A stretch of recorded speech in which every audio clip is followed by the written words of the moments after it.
Right Honorable Deputy Speaker of Parliament, Jacob Olanya, His Excellency President Uhuru Kenyatta, and the First Lady of Kenya.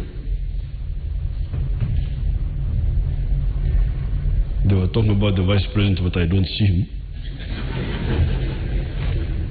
Right Honorable Prime Minister, Honorable Ministers, Honorable Members of Parliament, and all other dignitaries.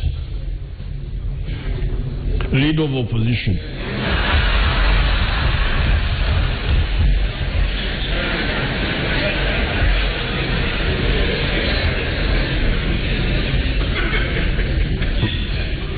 Right Honorable Leader of Opposition. Although it is my task to make sure that in the next Parliament there will be less opposition than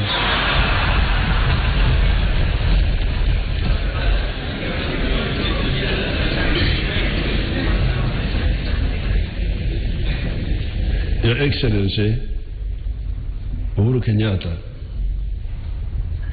the issue about integration of Africa is centered on two issues. One issue is prosperity. How can we ensure prosperity for our people? Prosperity in a modern context. Prosperity based on production.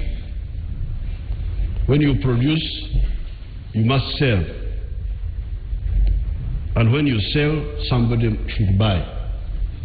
If you produce and nobody buys, you will not thrive. You will not get prosperity. So therefore, when we talk of integration, we are really talking about the prosperity of the families of Africa. We are talking about the prosperity of the business groups in Africa. We are trying to create space for these people to be prosperous. That's why therefore integration is not just a fashion, it is a necessity. The second point about integration is security, strategic security. The Americans these days are talking of superiority on land, superiority at sea, superiority in the air, and superiority in space. That they want to gain superiority in all those four dimensions. Where does that leave Africa? How will Africa exist in that type of situation? Where somebody is superior in four dimensions. And for us, we are just here, just like these insects which eat sugar. They are called evinyomo in Uganda. These insects which eat sugar, just you are looking at them, they don't see you, you are like God in heaven, they are down there. That is the second point about integration. Security and prosperity.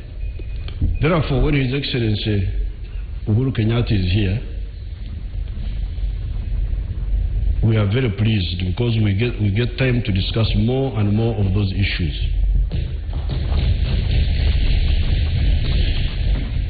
More importantly, when President Uhuru Kenyatta came to power,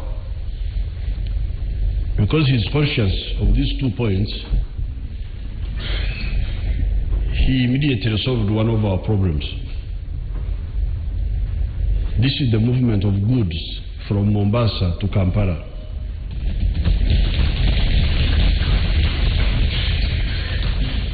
Before his time, it would take a container of goods to move from Mombasa to Kampala, it would take 18 days. It now takes 3 days. This is on account of the steps he took in Kenya to convince the Kenyan authorities and the Kenyan officials that things moving faster to Uganda is good for Uganda, but also good for Kenya. I salute his contribution in that area. We are going to build a standard gauge railway together with Kenya and Uganda. And once that standard gauge railway is finished, it will take 24 hours for a container to move from Mombasa to Kampala here. It will no longer take 3 days, but 1 day.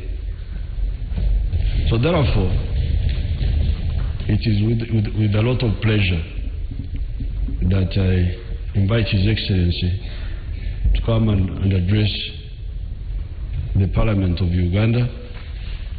I didn't know that you are still staying in Akafunda.